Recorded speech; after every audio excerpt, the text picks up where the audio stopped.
আমচি Mumbai local train, নিম্ন মধ্যবিত্ত পরিবার, ততোধিক সাধারণ বাবা মা থেকে মুম্বাই নামক শহর, যেখানে ক্রিকেটার হওয়ার স্বপ্ন প্রতিনিয়ত ভেসে যায় অদূরের আরব সাগরে। সেই শহরেরই ১ নম্বর স্টেডিয়ামে সচিন সানির সাথেই নামাঙ্কিত স্ট্যান্ড। কে জানতো ভবিষ্যৎ এত সব সুখপাঠ্য উপাদান রেখে যাবে বরিভেলির সেই ছোট্ট ছেলেটির জন্য।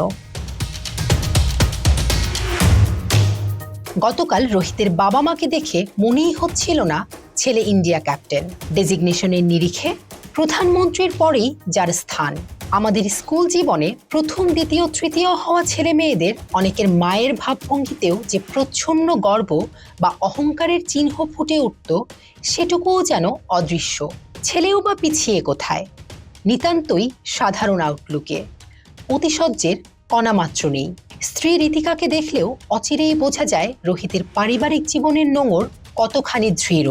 এক কথায় মধ্যবিত্ত ভারতীয় পরিবারের সনাতনী মূল্যবোধে জারিত শর্মা পরিবারের অখণ্ড কোলাজ ছড়িয়ে থাকল শুক্রের ওয়াংখেড়েতে। এই সেটিংয়ের ব্যাকড্রপে থাকলো অনিবার্য একটা সাবপ্লট।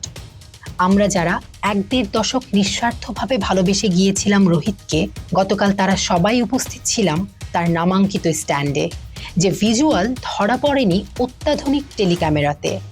একমাত্র ধরা ছিল রোহিত আর আমাদের হৃদয়ের গভীরতম প্রকোষ্ঠে, যা সর্বাধুনিক টেলিক্যামেরা নয়, একমাত্র সর্বাগ্রাসী আবেগই পারে ইটার্নাল কোনো আর্কাইভে ধরে রাখতে।